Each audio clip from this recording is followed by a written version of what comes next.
తగ్గేదేలే అంటూ ప్రధాని సభకు ఏపీ సర్కార్ ఏర్పాట్లు పూర్తి చేసింది.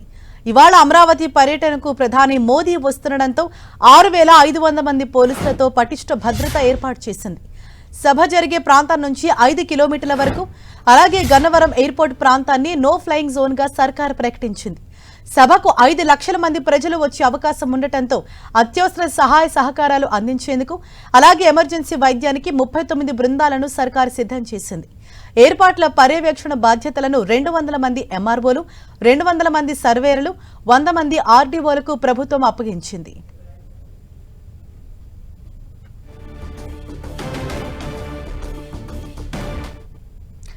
దీనిపై మరింత సమాచారం మా ప్రతినిధి విజయ్ చంద్రన్ మనకు అందిస్తారు. విజయ్ చంద్రన్, ఇవాళ ప్రధాని మోదీ వస్తున్న నేపథ్యంలో అంటే భద్రతకు సంబంధించి ఎటువంటి ఏర్పాట్లు చేశారు? మొత్తం ఎంతమంది పోలీసులు మోహరించారు?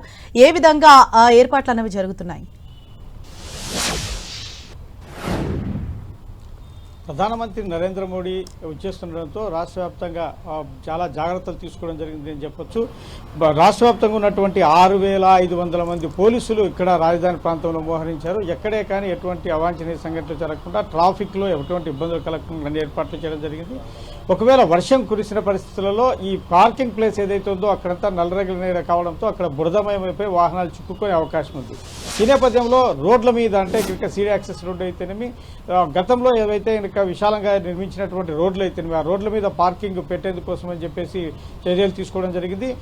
దీనికి సంబంధించి ఎక్కడే కానీ ఎటువంటి అవాంఛనీయ సంఘటనలు జరిగినా, ట్రాఫిక్ ఇబ్బంది కంట్రోల్ ఏర్పడినా కూడాను వాటన్నిటి కూడాను వెంటనే సరిదిద్దేందుకోసం అని చెప్పేసి కమాండ్ కంట్రోల్ రూమ్ నుంచి ఎక్కడికక్కడ సీసీ కెమెరాల ద్వారా ట్రాఫిక్తో పాటు అన్ని విషయాలను ఏవైనా అసాంఘిక సంఘటనలు జరగకుండా కూడా వీటన్నిటి కూడా పర్యవేక్షించడం జరుగుతూ ఉంది. అంతేకాకుండా ప్రధానమంత్రి నరేంద్ర మోడీ వచ్చేటువంటి వాహనం ఏదైతుందో ఓపెన్ టాప్లో కాకుండా ఆయన లోపలే కూర్చొని ప్రజలకు అభివాదనం చేయడం జరుగుతుంది. ఆయన వచ్చిన తర్వాత హెలికాప్టర్ తిరిగిన తర్వాత సభావేదిక వరకు ఆయన కాన్వాయ్ వెళుతుంది, ఒక ర్యాలీగా కాన్వాయ్ వెళుతుంది. అయితే భద్రతా కారణాల దృష్ట్యా ఆయన ఓపెన్ టాప్ వెహికల్లో కాకుండా ఆయన వాహనంలో కూర్చొనే ప్రజలకు అభివాదనం చేస్తారు. రోడ్డుకు ఇరువైపులా ఆ ప్రజలు ఆయనకు ఘన స్వాగతం పలికే ఏర్పాట్లు చేయడం జరుగుతోంది. ఆయన కేవలం 1:15 నిమిషాలు మాత్రమే ఈ సభా ప్రాంగణంలో ఉండడం జరుగుతుంది.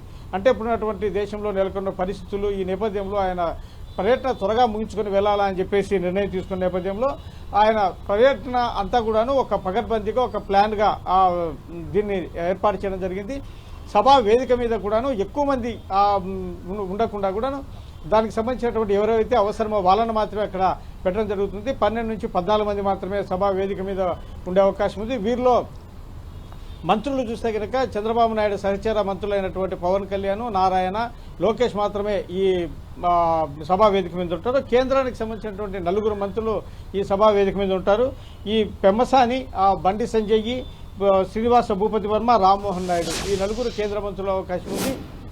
వీరితో పాటు ప్రముఖ సినీ నటుడు చిరంజీవి కూడా ఈ కార్యక్రమానికి వస్తున్నట్లుగా సమాచారం అందుతోంది. ఈ సభనంతటిని విజయవంతం చేసేందుకోసము ప్రతి చోట కూడాను అధికార యంత్రాంగం పూర్తిగా అప్రమత్తమై పనులు చేయడం జరుగుతోంది. థాంక్యూ విజయ్ చంద్రన్.